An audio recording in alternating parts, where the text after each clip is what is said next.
Terus,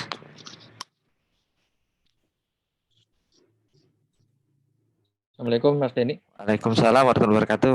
Dengeran ya suaranya ya? Alhamdulillah kedengeran Mas. Ini Ustadznya kayaknya belum join ya. Mungkin Join kita coba di kontak dulu deh masjid Ustadznya. ya. Ya.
Mas Denny mungkin ini ntar lagi Ustadznya akan join ya. Ini kayaknya udah join nih.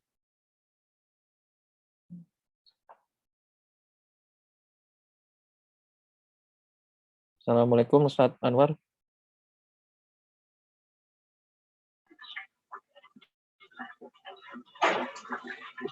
Oke. Ya, halo. Ya. Mas Warahmatullahi wabarakatuh. Ya. Silakan Mas Denny dimulai Mas. Baik. Tes. Terdengar Ustadz? Alhamdulillah Ya. suaranya. Oke. Cukup jelas Ustadz. Nah, kita mulai ya Ustadz ya. Insyaallah. Yuk, mari. Baik, bismillahirrahmanirrahim. Assalamualaikum warahmatullahi wabarakatuh. Alhamdulillah, na'maduhu wa nasta'inu wa nastaghfiruh wa na'udzubillahi min syururi anfusina wa min sayyiati a'malina may yahdihillahu fala mudhillalah wa may yudlil fala hadiyalah. Asyhadu an la ilaha illallah wa asyhadu anna Muhammadan abduhu wa rasuluh la nabiyya ba'da. Allahumma sholli ala sayyidina Muhammad wa ala sayyidina Muhammad. Asyhadu an la ilaha illallah, asyhadu anna Muhammadan abduhu wa rasuluh la nabiyya ba'da. Alhamdulillah, Bapak dan Ibu yang dirahmati Allah Subhanahu wa taala, pada hari ini hari ke-10 Ramadan, kita bisa kembali bersilaturahmi, kembali menimba kajian ilmu gitu yang insya Allah akan sangat bermanfaat kita mengisi hari-hari kita untuk memaksimalkan Ramadan. Tak lupa juga kita mohon keberkahannya agar kita mendapat segala keberkahan di Ramadan ini. Allahumma barik lana fi Ramadan, Allahumma barik lana fi Ramadan, Allahumma barik lana fi Ramadan.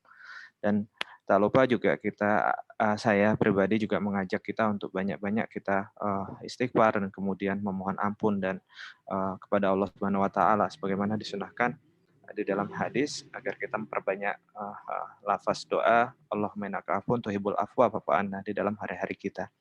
Gitu. Baik, alhamdulillah Ustadz sudah bergabung dengan kita bersama dan insya Allah nanti pesertanya juga akan bertambah seiring waktu. Sebelumnya saya izin membacakan CV Ustadz secara singkat.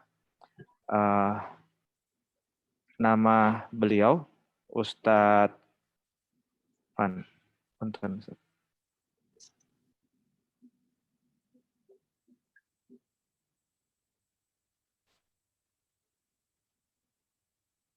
Mohon maaf sebentar Ustadz, tadi kepeannya terselip. Baik, nama beliau Ustadz Haji Anwar Nasihin LC. Beliau lahir di Tasikmalaya tanggal 14 September 1965. Alamat beliau di Jalan Cagar Alam, RT 3, RW 17, nomor 4, Pancoran Mas, Depok. Dan kemudian pendidikan beliau S1 di LIPIA Jakarta, kemudian di S2-nya di UMS Solo, Universitas Muhammadiyah Solo ya Ustadz ya. Nah kemudian saat ini aktivitas beliau sebagai dosen di STAI Sekolah Tinggi Agama Islam Jakarta dan Depok, kemudian di dosen di Petik Depok, kemudian di organisasi sendiri beliau aktif di Majelis Ulama Indonesia Depok sebagai anggota dan kemudian di IKADI Depok juga sebagai anggota dan di DSD Depok. Alhamdulillah status beliau saat ini menikah dengan satu orang istri, 5 anak dan alhamdulillah sudah dikaruniai cucu ya 3 orang cucu gitu. Kemudian moto beliau jadikan hidup selalu indah dan selalu bermakna, bermanfaat bersama Islam dan dakwah. Subhanallah. Baik, untuk temanya sendiri hari ini adalah jangan sampai menyesal di akhirat nanti, Ustadz. Sebuah tema yang bermakna mendalam gitu, bahwa hidup di dunia ini adalah proses gitu, yang ujungnya adalah akhirat gitu. Dan mungkin akan sangat merugi gitu orang-orang yang kemudian tidak serius dalam proses di dunia ini untuk mencapai akhiratnya. Tapi mungkin waktunya saya serahkan ke Ustadz. Tafadol, maskuran Ustadz. Baik. Bismillahirrahmanirrahim. Assalamualaikum warahmatullahi wabarakatuh. Waalaikumsalam warahmatullahi wabarakatuh. Alhamdulillahirabbil alamin wa bihi nasta'in ala umuri dunya waddin. Allahumma shalli wa sallim wa barik ala sayyidina Muhammadin wa ala alihi washabihi ajmain. Amma ba'du. Saimin, saimat rahimakumullah. Mari kita bersyukur kepada Allah dengan mengucap alhamdulillah wa syukurillah. Kita dipertemukan kembali dengan bulan suci Ramadan dan Ramadan dipertemukan kembali dengan kita. Semoga seluruh amal-amal kita di bulan suci ini dan juga di bulan-bulan yang lainnya semuanya menjadi amal yang mutaqabbala, amal yang diterima oleh Allah Subhanahu wa taala. Salawat dan salam semoga tercurah selalu kepada Nabi kita, tauladan kita, Nabi Muhammad sallallahu alaihi wasallam, kepada keluarga, kerabat, para sahabat dan kepada kita tentunya umatnya. Mudah-mudahan nanti kelak di hari akhirat ya kita semua mendapatkan syafaatnya. Bapak Ibu, saimin saimat rahimakumullah, alhamdulillah atas izin Allah, atas kehendak Allah, siang ini kita bisa bersilaturahim secara online.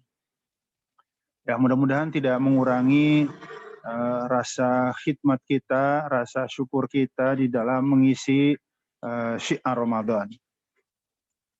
Temanya tadi sudah disampaikan, agar tidak menyesal di akhirat. Pertama, ya, agar tidak menyesal di akhirat, mari kita renungi firman Allah surah Ad-Dariyat, ya, surah 51 ayat 56 yang sangat populer. Wa ma khalaqtul jinna wal insa illa liya'budun. Tidaklah aku Allah menciptakan jin dan manusia kecuali sebenar-benarnya hanya untuk menyembah aku. Jadi kalimat ini ada penekanan ya. Jadi kalau dibuang kata ma dan dibuang kata ila itu sebenarnya maknanya sama. Ya, sekilas. Wa khalaqtul jinna wal insa liya'budun. Wa khalaqtu, dan aku menciptakan al jinna manusia wal insa dan jin dan manusia liya'budun agar mereka menyembah aku. Itu sebenarnya ya maknanya sama, cuma dengan bentuk aslinya itu namanya taukid. Wa ma khalaqtul jinna, dan tidaklah aku menciptakan jin, wal insa, dan tidaklah aku menciptakan manusia, illa liya'budun, kecuali benar-benar agar mereka menyembah aku. Jadi ada penegasan dengan huruf ma yang artinya nafi, tidak, dengan huruf illa yang artinya kecuali, berarti memang hidup kita tujuannya cuma satu sebenarnya, beribadah kepada Allah. Dan dunia ini menjadi perahu gitu. Ya, menjadi bahtera ya agar bisa mengantarkan kita kelak menjadi orang yang benar-benar bisa merasakan kehidupan yang sebenar-benarnya. Ya, jadi kehidupan yang sebenar-benarnya ini ada di surah An-Nahl ayat 96. Jadi kalau sekarang kan bukan hidup yang sebenar-benarnya. Sekarang hidup semu. Ya, jadi mari kita hidup yang semu ini kita jadikan bahtera, ya, kita jadikan perahu untuk mengantarkan kita menuju hayatan thayyibah, hidup yang sebenar-benarnya. Ya, Rasulullah menjelaskan hidup yang sebenar-benarnya ketika ditanya oleh sahabat, yang pertama, hayatun bila maut. Di akhirat nanti ada hidup dan kehidupan dan gak ada mati. Kan ngebayang ya, hidup gak ada mati itu Masya Allah menyenangkan. Kalau sekarang kan takut kita, cemas. Baru sakit aja cemas, baru kena COVID aja cemas. Kenapa? Jangankan mati, sakitnya aja bikin cemas. Di akhirat, kita akan diberi kehidupan hayatun bila maut. Itu tafsir hayatun thayyibah, kehidupan yang baik. Ada hidup, nggak ada mati. Jadi kita nggak akan ada cemas, nggak ada khawatir, nggak ada takut. Yang kedua, makna hidup yang sebenarnya di surah An-Nahl ayat 96 adalah sihatun bila saqam. Sehat, nggak ada sakit, subhanallah. Jadi nggak harus pusing-pusing ngurusin kartu sehat asuransi. Nggak harus pusing-pusing ngurusin BPJS yang kadang-kadang birokrasinya, mohon maaf, ya, membuat kita orang awam tuh malah bikin pusing, ya, karena banyak pintu yang harus dilewati. Ya, orang yang nggak biasa dengan jalur birokrasi, stres saat dia harus berhadapan dengan birokrasi. Ya, nyawa satu-satunya harus lewat prosedur yang begitu panjang. Ya, keburu mati. Makanya di akhirat nanti ada sehat, nggak ada sakit. Itu kehidupan sebenarnya. Yang ketiga, hayatan thayyibah, hidup yang sebenarnya adalah syababun bila haram. Muda, tidak akan pernah menjadi tua, apalagi pikun. Rasulullah aja berlindung dari pikun. Kalau tua sudah nggak bisa, otomatis tua. Tapi Rasulullah berlindung dari pikun. Ya, Allahumma inni a'udzubika min ardalil umur, kata Rasulullah. Aku berlindung kepadamu ya Allah dari umur yang hina. Umur yang hina yang dimaksud adalah linglung. Ditanya anaknya udah nggak ingat, bahkan ditanya namanya sendiri pun udah lupa lagi.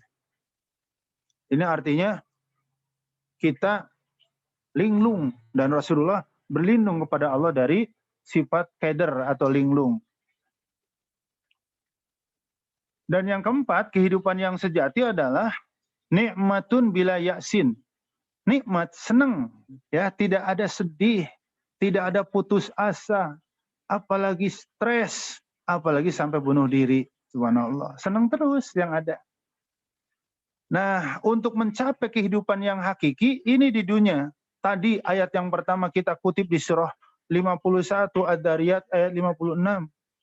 Mari kita jadikan Allah tujuan hidup. Jadi ketika Allah mengatakan, tidaklah aku ciptakan jin dan manusia kecuali untuk ibadah, berarti ibadah itu harus menjadi tujuan hidup kita. Jangan punya tujuan yang lain. Karena selain Allah nggak bisa jadi tujuan. Bayangkan kan, kalau yang namanya tujuan kan sudah finish. Dunia nggak ada finishnya. Ya, punya gaji 5 juta, pengen nambah jadi 10 juta. Sudah 10 juta, pengen nambah lagi 20 juta. Dan begitu seterusnya. Sudah punya rumah, tapi katanya kecil, pengen yang gede. Sudah punya mobil, kepengen yang lebih bagus. Nggak ada finishnya. Ngejar dunia seperti ngejar bayang-bayang. Capek, tapi nggak akan dapat. Oleh karena, mari kita jadikan dunia wasilah semuanya. Menjadi jembatan, menjadi perahu, menjadi bahtera untuk mengantarkan kepada tujuan hidup yang sebenarnya.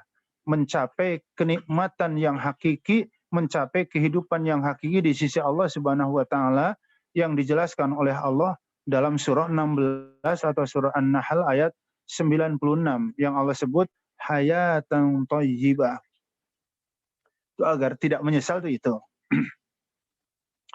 Yang kedua, mari kita senantiasa berada di jalan yang lurus. Agar tidak menyesal di akhirat, ya, kita harus selalu berada di jalan yang lurus. Jalan yang lurus yang mana? Ya, Siratal mustaqim. Kita selalu memohon kepada Allah, tunjuki aku ya Allah siratal mustaqim. Siratal mustaqim itu tafsirnya adalah dinul Islam. Berjalan di jalan dinul Islam. Ini risalah yang karenanya diutus seorang rasul. Ya, jadi karena Islam, Muhammad diutus untuk menyampaikan risalah ini. Jalan hidup kita adalah al-Islam. Jalan yang lurus adalah Islam. Semua kita pasti nyari yang sempurna. Ya. Pengen punya pasangan hidup yang sempurna. Percaya nggak? Kalau kita nyari pasangan hidup yang sempurna, itu bisa sebulan ganti pasangan tuh. Serius. Kalau kita nyari suami yang sempurna, nyari istri yang semua itu bisa sebulan sekali ganti pasangan. Karena apa? Ya kan nggak ada manusia sempurna. Ya.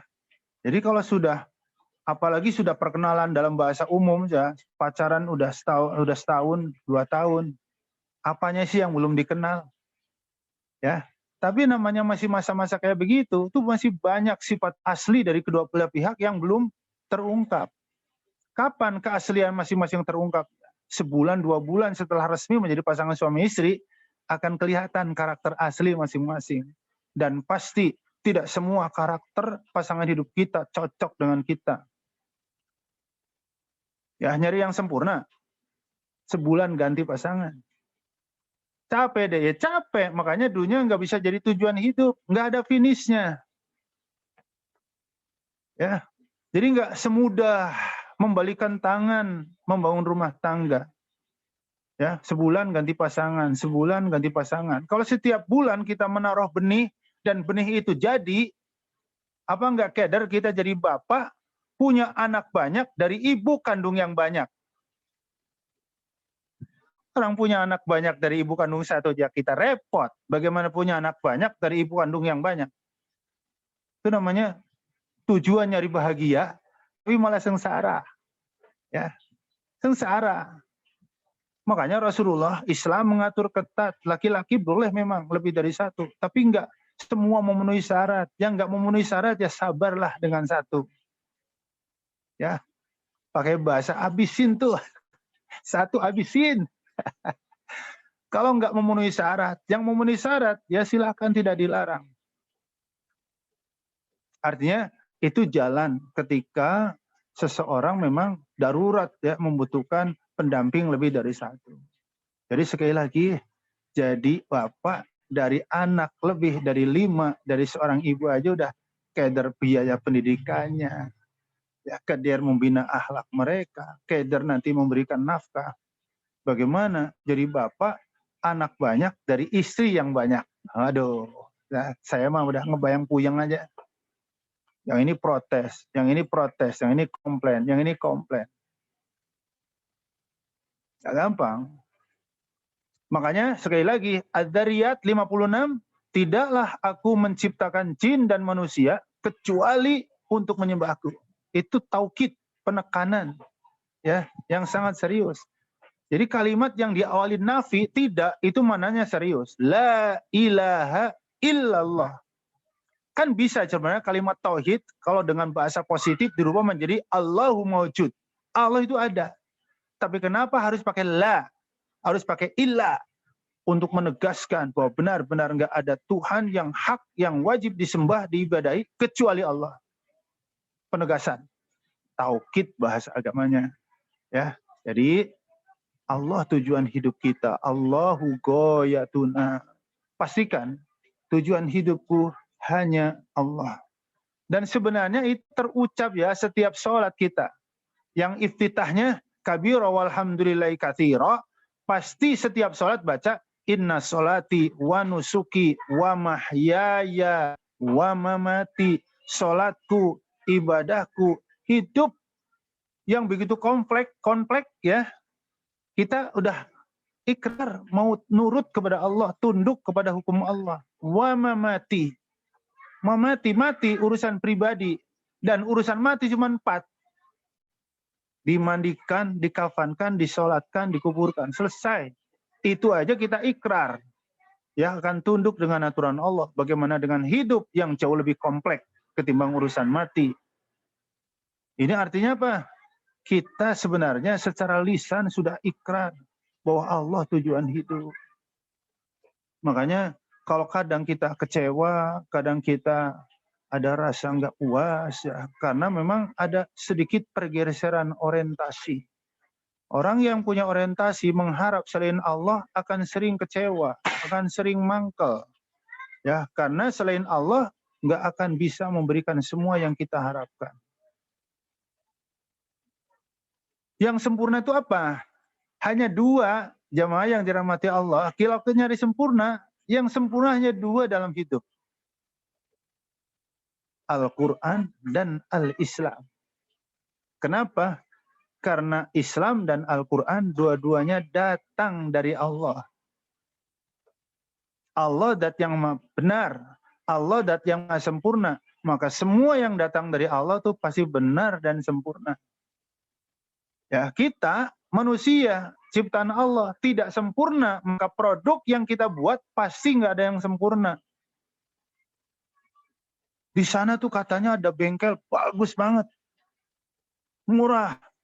Ya, iklan dari mulut ke mulut. Misalnya Pak Denny bilang ke saya, "Tat, kalau mau servis mobil ke sana tuh. Mekaniknya top." Semua kita punya kendaraan, saat kendaraan kita trouble, kepengen ditangani mekanik-mekanik yang top. Dengan harapan mobil kita layaknya mobil baru beli, kan bahasa lebaynya begitu. Ya. Coba deh ingat. Ketika mobil si fulan di servis itu bagus. Ketika si fulan di situ bagus. 10 kali nyervis orang bagus, giliran saya nggak bagus. Artinya apa? Mekanik hebat apapun pasti akan ada trouble-nya saat nanganin mobil. Entah nanti punya siapa yang bakal kena apesnya. Kalau pengen berobat jantung, top ke sono. Udah lebih 1000 orang tuh yang datang ke sono penyakit jantung. Izin Allah sembuh. Orang kan terinspirasi ketika dirinya, keluarganya, katanya punya jantung pengen ke sana. Pas giliran dia apes, padahal dokternya dia juga. Ini artinya mananya? Nggak ada manusia yang sempurna. Ya, jadi yang sempurna apa? Yang datang dari Allah. Karena Allah sempurna. Mustahil yang datang dari Allah nggak sempurna. Oleh karena, mari kita jadikan Al-Quran, kita jadikan Islam yang datang dari Allah, bukan hanya menjadi pedoman ibadah, tapi menjadi pedoman hidup. Nah, ini harus kita garis bawahi. Ya. Karena ibadah secara vertikal itu sedikit. Rukun Islam aja itu. Nggak 5-5-nya, karena rukun Islam yang pertama masih hubungan dengan rukun iman. 2 kalimat syahadat itu masalah keimanan. Dan rukun Islam yang kita kerjakan secara badaniah, secara fisik, ya 4. Sholat, puasa, zakat, haji. Iya benar, iya bagus. Islam, Al-Quran menjadi pedoman ibadah. Emang harusnya begitu. Tetapi Al-Quran dan Islam yang sempurna, janganlah hanya dijadikan dasar ibadah, tapi dijadikan dasar atau pedoman hidup kita sisi-sisi yang lain. Bagaimana cara makan yang sesuai dengan tuntunan Al-Quran. Bagaimana cara tidur, diem istirahat yang sesuai dengan tuntunan Islam.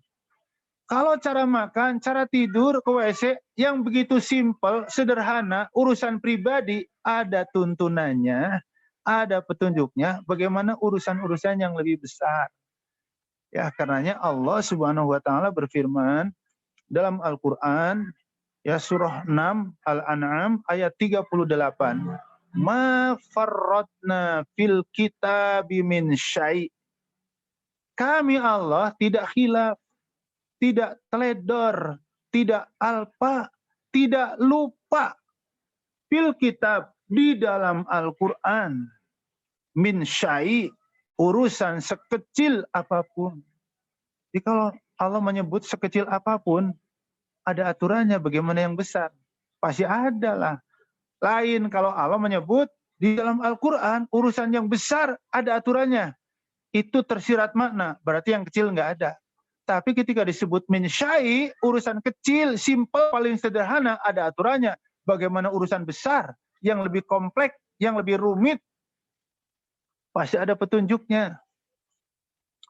Karena mari kita jadikan Al-Quran menjadi referensi, rujukan setiap persoalan hidup kita.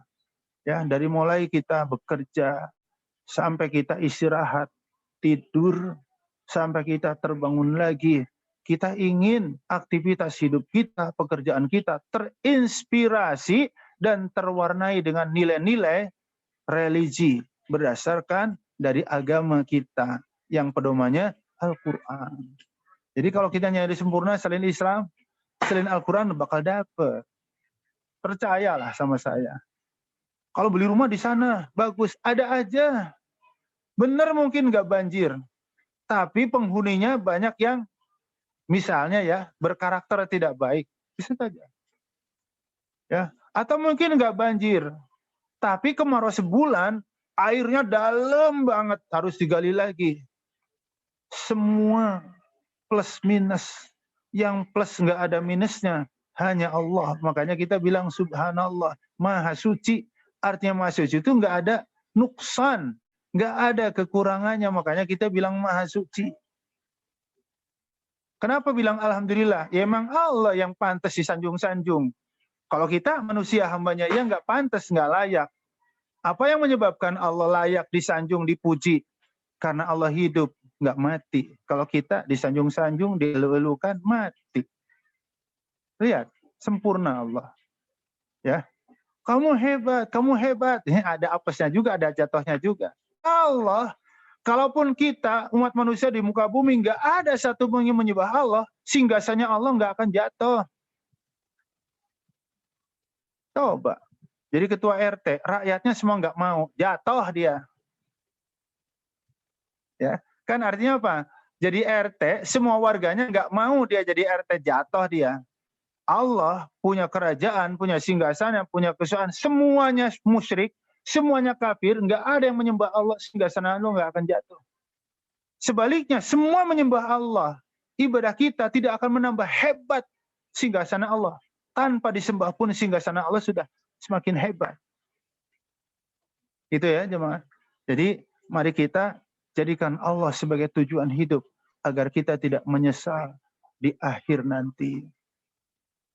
Mari kita ikuti tuntunan yang sempurna, ya, yaitu tuntunan Al-Quran, tuntunan Al-Islam, agar kita tidak menyesal di akhir nanti. Ya, mari kita banyak membuat jejak baik, supaya setelah mati nanti kita ya, seperti punya bank goib, punya bank tapi nggak tampak, tapi transferannya dapat terus, ya. Sebutlah ya generasi terbaik. kelima Imam Al-Ghazali, generasi terbaik keenam Imam Madhab yang empat Abu Hanifah, Imam Malik, Imam Syafi'i, Imam Ahmad. Sebutlah generasi yang ketujuh Imam An-Nawawi menulis Riyadhus Shalihin, Al-Adhkar Nawawi, Hadis Arba'in, Syarah Sahih Muslim. Ya, saya sering mengatakan orang-orang seperti mereka itu kayak orang punya bank goib, bank tapi nggak nampak di mata. Karena apa? Mereka meninggalkan jejak yang sangat baik, jejak baik yang begitu banyak. Ya, siapapun yang membaca Riyadhus Shalihin, siapapun yang mengkaji Riyadhus Shalihin, siapapun yang membaca hadis Arba'in, siapapun yang membaca syarah Muslim, siapapun ya Al-Majmu' syarah Muhadzab yang juga ditulis oleh Imam Nawawi, maka Imam Nawawi yang sudah terbaring di alam sana 8 abad yang lalu. Ya, Imam Nawawi lahir 731, meninggal 767, 45 tahun. Sekarang 1444. Hampir 800 tahun yang lalu Imam Nawawi sudah pergi ke rahmatullah. Tapi siapapun yang baca Riyadhus Shalihin, mengkaji kitab-kitabnya, maka Imam Nawawi akan mendapat pahala. Sama seperti kita yang mengkaji dan tidak mengurangi pahala kita. Nawawi, ya ini ada transferan lagi pahala dari komunitas M2, Indosat M2, yang setiap hari Kamis melakukan kajian hadis Arba'in.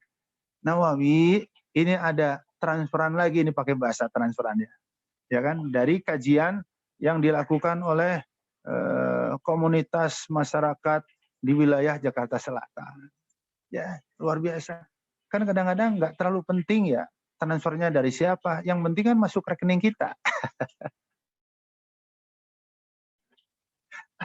Ini siapa yang transfer? Kadang-kadang kan saya juga gitu, ya. Saya sering kayak gitu, ini transferan ngeblank. Kan nanti ada di BS itu, ya kan, hubungi atau call ke bank bersangkutan. Ya, ini dari siapa, ini dari siapa. Ya, kadang-kadang saya juga nggak tahu. Tapi ya, alhamdulillah, pokoknya masuk rekening. Bahkan ada pengurus yang pernah ngomong sebenarnya, saya nggak pernah nanya, nggak pernah komplain. Ya, tiba-tiba dari pihak pengurus tuh ngasih kabar, maaf Pak Ustadz, kami selama ini tidak pernah ngasih kabar ke setiap pengisi materi di tempat kami. Khair, kata saya, nggak apa-apa. Ya, itu setelah 5 kali pertemuan, 6 kali pertemuan saya ngisi di situ, ya kan. Mohon maaf ya, sekali kalau disebut, misalnya nggak dapat transfer, nggak pernah nanya, nggak pernah komplain, biasa-biasa aja. Ya, apalagi protes, enggak.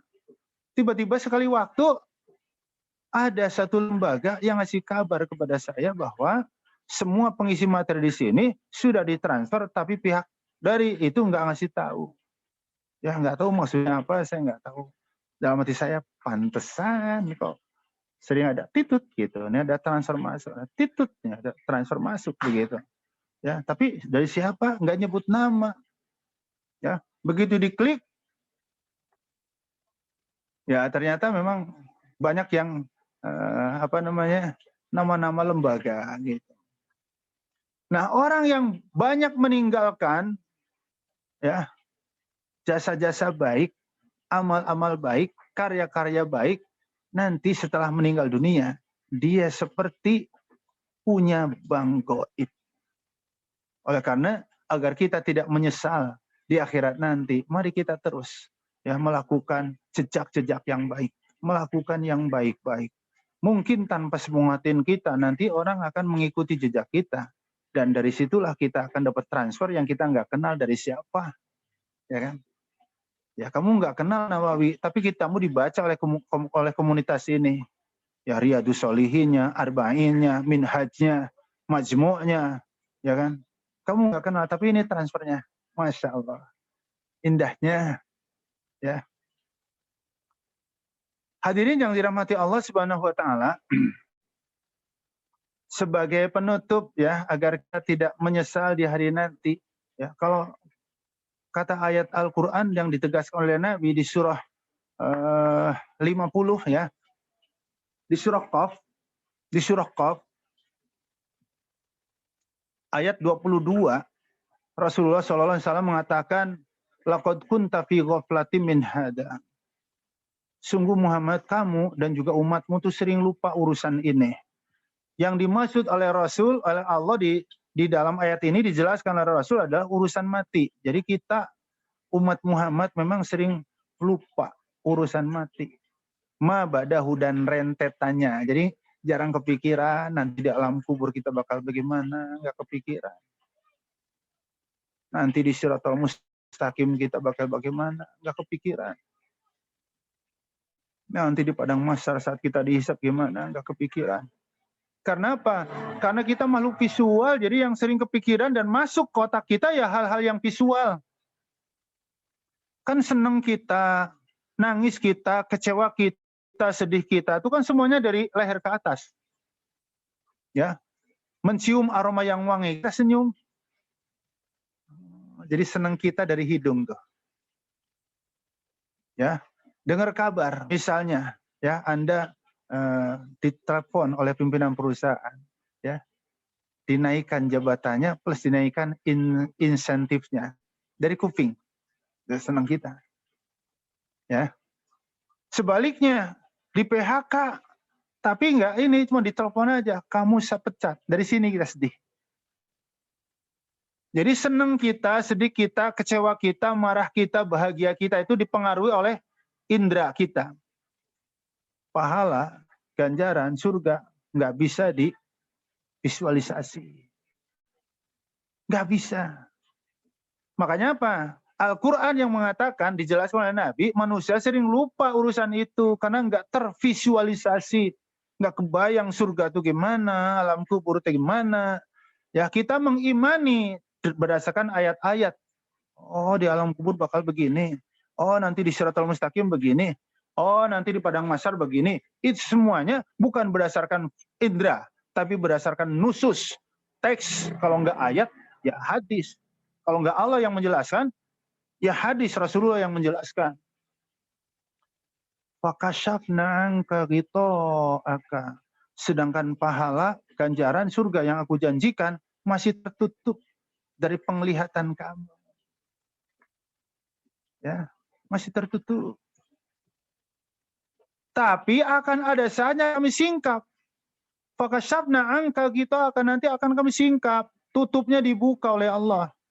Nah nantinya itu tafsirnya apa? Nunggu kita di alam kubur baru ketahuan pahala sholat. Ya, pahala saum, pahala sedekah, kejauhan. Nanti di padang mahsyar kejauhan lagi. Fabasarukal yauma hadid. Penglihatan matamu pada saat kamu sedang sakratul maut ditajamkan oleh Allah. Saking tajamnya pahala sholat, pahala puasa nampak, diperlihatkan oleh Allah. Sayangnya orang yang saat sakratul maut mulutnya dikunci, nggak bisa sharing, nggak bisa cerita kepada orang-orang yang ada di sekitarnya. Nih pahala sholat luar biasa sekali, nih perbuatan mabuk nih, menakutkan banget. Nggak bisa sharing begitu. Tapi dia sudah melihat. Dan dia saat itu menyesal. Makanya kata Rasulullah berdasarkan hati ini, jangankan orang ahli maksiat, senang berbuat dosa, orang ahli ibadah pun pasti bakal menyesal. Cuman sesalannya beda. Kalau orang yang ahli ibadah, Masya Allah, saya cuman puasa setahun Ramadan aja kayak begini, gimana kalau ditambah puasa sunnah ya? Jadi orang yang baik menyesalnya kurang maksimal. Kenapa dulu saya nggak maksimal berbuat baik? Ya Allah, ini pahala baca hatam Al-Quran. Saya hatam Al-Quran kan cuma di bulan Ramadan. 11 bulan lain mah nggak pernah hatam Al-Quran. Bayangkan kalau saya tiap bulan hatam Al-Quran kayak Ramadan.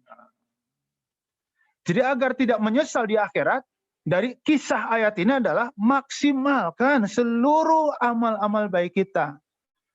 Ya, maksudnya memaksimalkan itu gimana? Paksakanlah. Kebaikan kalau nggak dipaksa, sampai mati juga nggak akan kita lakukan. Tarbiyah, pembinaan, itu kan sebenarnya terjemah sedikit agak vulgarnya itu memaksakan kebaikan sedikit demi sedikit sampai kebaikan yang dipaksakan menjadi kebiasaan yang nyaman dan menyenangkan. Emang siapa yang nggak maksa dalam hidup? Nggak ada. Karyawan kan dipaksa oleh aturan perusahaan. Jam masuk, jam keluar dipaksa segitu. Nggak taat, SP. 1, 2, 3. Nggak taat ya pecat. Ad-din, agama, kan artinya al-qahru, memaksa. Jadi setiap orang yang memeluk agama, dia dipaksa dengan aturan agamanya untuk tunduk kepada aturan agamanya. Jadi kita istilahnya memeluk agama apapun, kita akan dipaksa oleh aturan agama yang kita peluk. Begitu. Emang orang tua ke anak nggak maksa? Maksa. Guru ke murid nggak maksa? Maksa. Dosen ke mahasiswa nggak maksa? Maksa. Cuman maksanya argumentatif, logis, manusiawi, dan propagandis. Anakku, kepada yang punya anak umur 5 tahun, 6 tahun lagi belajar saum, ya kan? Malam-malam ikut bangun kan, mau sahur nak, ya. Dia cuma cerita sahur apaan? Ya kalau kita kan udah jelas makna sahur. Begitu jam 10 minta makan. Kalau sekarang sahur, besok saum ya. Puasa itu apa sih, Mah? Nggak boleh makan, nggak boleh minum. Ya. Pas jam 10 nangis, mama lapar. Apa kata sang ibu? Pasti memaksa. Tahan ya sayang. Ntar nunggu 2 jam lagi ya sayang. Ntar kalau kamu sampai jam 12, ntar mama beliin ini. Lagi maksa dengan propagandis. Kalau kamu sampai jam 4, nanti dibeliin sepatunya 2. Kalau kamu puasa sampai jam 6, nanti beli baju 2, beli sepatu 2, beli ini 2. Dan beli handphone yang baru. Maksa propagandis. Murid nggak dipaksa, coba aja. Bayangkan, Anda guru dan di depan Anda murid. Anak-anak, ya sebelum kalian pulang, ya papa atau ibu mau ngasih PR. Ingat ya, PR ini dikerjakan boleh, nggak dikerjakan boleh. Apa yang terjadi? Nggak bakal dikerjakan. Biar dikerjakan dipaksa. Yang manusiawi, yang argumentatif, yang logis, yang penuh hikmah dan propagandis. Kalau kalian ngerjain PR, nanti kalau pas ujian kenaikan nilai kalian kurang, maka nilai PR ini bisa dijadikan untuk mengkatrol. Oh gitu ya Pak? Iya, itu maksa dengan yang logis, manusiawi, propagandis. Paksa. Perbuatan baik mesti dipaksa. Hatam Al-Quran 1 kali, paksa. Karena di lain Ramadan kita nggak pernah hatam sebulan sekali. Ya pernah ada seorang bapak, ditelepon beneran seorang bapak ke saya. Tat, saya fulan, saya nggak sebut nama. Mau nanya dikit Pak Ustadz. Kata saya, pakai bercanda karena akrab, 2 dikit juga nggak apa-apa. Kata saya. Gini Ustadz, aneh kan nikah udah 20 tahun lebih. Ya, Masya Allah. Ya, tapi masih senioran aneh, kata saya gitu. Ana udah 33 tahun, jalan 34. Masya Allah, kata dia. Masya Allah lah, gitu. Mau nanya apa, kata saya? Saya kan tiap malam dari sejak nikah, pasti tahajudan. Saya lagi-lagi, Masya Allah, tabarakallah. Nggak pernah dilewatin, tiap malam tuh. 20 tahun menikah, tiap malam tahajud. Cuman, belakangan ini istri kok sering kayak nyalahin gitu. Emang kenapa? Ya saya kalau tahajud, sholat tahajudnya 2 rakaat, salam. Kemudian witirnya 1, salam. Istri kayak ngeledek. Sepanjang aku mendampingimu, Pak, setahu aku, mohon maaf kalau aku salah. Tapi setahu aku, Bapak kalau tahajud 2, kalau witir 1. Emang kenapa? Ya, emangnya nggak bisa ditambah gitu. Kata sang suami apa? Bu, kata Pak Ustadz, ya nggak nebut nama, kata Pak Ustadz, katanya amal yang paling baik, yang paling kontinu, walaupun sedikit. Ya, saya langsung ketawa di telepon. Kata saya, antum ngeles tuh. Ngeles. Kata saya, ini sebenarnya kalau antum tambah tahajudnya 2 lagi, bisa nggak sih? Ya bisa sih Ustadz. Kalau antum tambah witirnya 2 biar jadi 3, bisa nggak sih? Ya bisa. Antum masih muda 40 tahun, bisa lah. Gimana caranya? Ya dipaksa. Namanya maksa, awalnya berat pasti. 2-3 kali berat. 5, 6, 7, mulai ringan. Nanti ke 10, ke 11 itu menjadi kebiasaan yang menyenangkan. Jadi tarbiyah itu, membina itu, memaksakan kebaikan sedikit demi sedikit sampai kebaikan itu menjadi kebiasaan. Untuk apa kita paksakan kebaikan? Agar kita tidak menyesal nanti di akhirat. Sya'ban, sahabat yang menjadi asbabun nuzul ayat ini, dia mengatakan, istrinya mengatakan, suamiku ketika sakaratul maut ya Rasul, kalimatnya bukan la ilaha illallah Muhammad Rasulullah, itu yang membuat aku cemas, sedih, takut, khawatir. Ya kan? Emang kalimat apa yang keluar dari mulut suami tercintamu? Seandainya jauh, seandainya baru, seandainya semuanya. Kan aneh ya Rasul, padahal saya memberikan kesaksian Bapak orang baik, ahli ibadah, nggak pernah telat berjamaah, selalu berjamaah. Walaupun dari rumah ke masjid harus berjalan 8 kilo, tapi selalu ke masjid sholatnya ya Rasul, dengan tetangga baik, dengan keluarga baik. Tapi kenapa di ujung ayat kalimatnya begitu? Rasulullah tersenyum, nggak apa-apa. Itu penyesalan orang baik. Kira orang baik nyesel? Iya, dikira orang yang nyesel yang jahat aja. Kirain begitu. Enggak, orang baik juga nyesel. Terus apa maknanya kalimat yang diucapkan oleh suamiku, ya Rasul, kalau saya selaku istri boleh tahu, biar saya tentram. Kenapa dibilang jauh? Saat sakaratul maut, pahala sholat 5 waktunya diperlihatkan, plus pahala jalan kakinya. Ya, dan dia surprise. Wah, ya Allah, saya cuma jalan kaki 2 jam kayak begini. Coba kalau rumah saya lebih jauh lagi, pasti pahala jalan kakiku akan lebih spektakuler lagi. Lihat, ini penyesalan orang lain. Ya, oh gitu ya Rasul. Iya.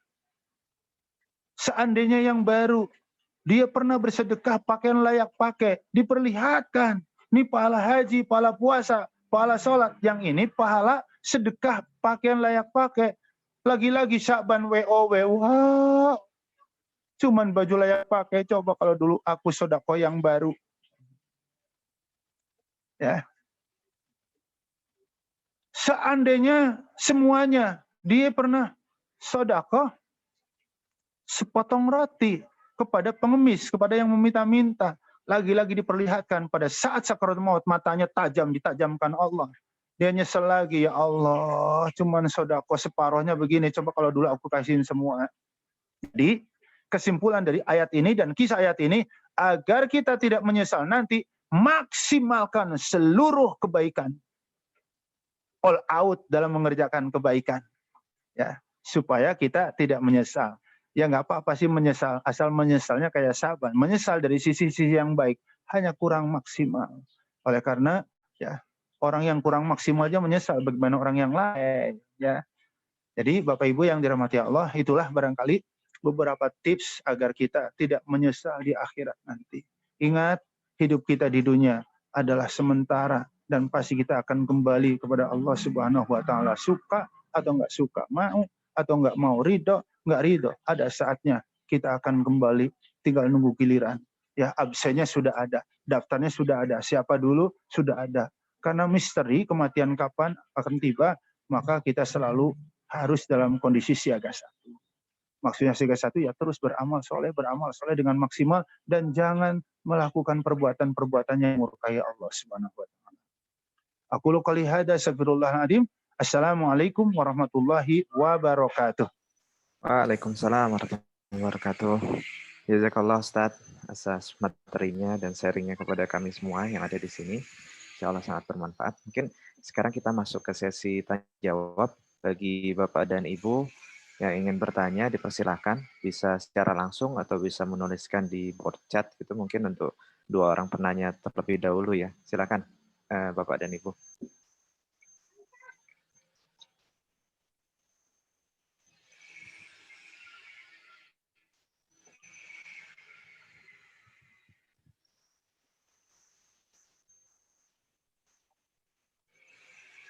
Silakan, ada yang ingin bertanya?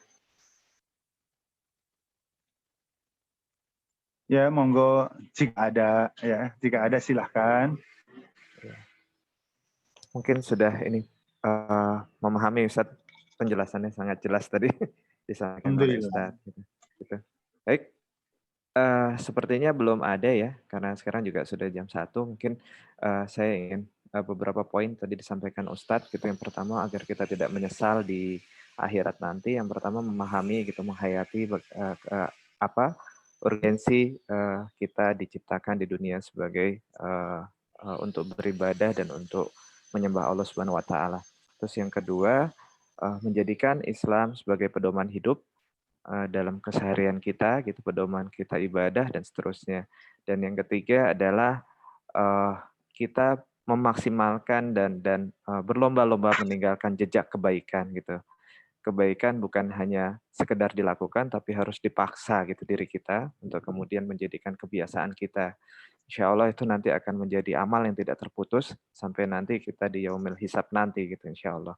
Dan tadi satu hal yang sempat disinggung juga, kita juga harus sering-sering menghisap diri kita di dunia ini gitu. Jangan sampai kemudian nanti waktunya sudah terlambat, kita sudah di depan pintu padang mahsyar di yaumul hisab dan kita tidak ada kesempatan untuk kembali lagi gitu. Baik, mungkin itu Bapak dan Ibu sekalian yang bisa disampaikan. Mungkin jika berkenan Ustadz bisa ditutup dengan doa untuk kajian Baik. ini. Baik, tafadhol Ustadz. Saimin, saimat, rahimakumullah. Mari kita sempurnakan taklim kita, kajian kita siang ini dengan sama-sama berdoa.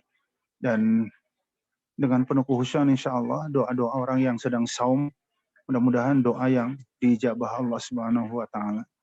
A'udzu billahi minasyaitonir rajim. Bismillahirrahmanirrahim.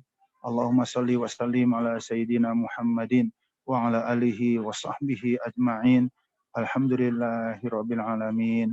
Hamdan syakirin, hamdan mukhlasin, hamdan yu'afi ni'amahu wa yukafi mazidah. Ya Rabb, lakal hamdu kama yanbaghi li jalali wajhikal karim wa 'azimi sultanik. Rabbana dzalamna anfusana wa illam taghfir lana wa tarhamna lanakunanna minal khasirin. Allahumma aslih lana dinana alladhi huwa ismatu amrina wa aslih lana dunyana allati fiha ma'ashuna wa aslih lana akhiratana allati ilaiha ma'aduna waj'alil hayata ziyadatan lana fi kulli khair waj'alil mauta rahatan lana min kulli syarr. Allahumma inna nas'aluka ilman nafi'a wa amalan salihan mutaqabbala wa rizqan tayyiban halalan katsiran mubaraka wa nas'aluka al-'afwa wal 'afiyah wa nas'aluka tamamal 'afiyah wa nas'aluka syukra 'alal 'afiyah wa nas'aluka al-ghina 'anil nas. Rabbana taqabbal minna salatana wa siyamana wa sa'ira a'malina wa tammim taksirana ya Allah ya arhamar rahimin. Rabbana nas'aluka ridhaka wal jannah wa na'udzubika min sakhatika wan nar. Allahumma inna nas'aluka ridhaka wal jannah wa na'udzubika min sakhatika wan nar. Allahumma inna nas'aluka ridhaka wal jannah wa na'udzubika min sakhatika wan nar. Rabbana atina fid dunya hasanah wa fil akhirati hasanah wa qina adzaban nar. Wa sallallahu ala khairi khalqihi Muhammadin wa ala alihi wa sahbihi wa sallam. Walhamdulillahi rabbil alamin.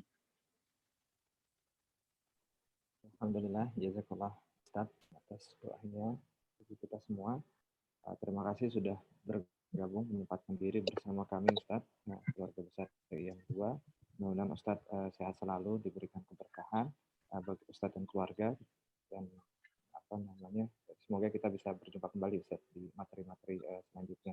Baik, mungkin Bapak dan Ibu sebelum kita tutup, mari kita sama-sama membaca hamdalah, alhamdulillah, kemudian kita baca istighfar 3 kali, astagfirullahaladzim, astagfirullahaladzim, astagfirullahaladzim, dan kemudian kita tutup dengan doa kafaratul majelis.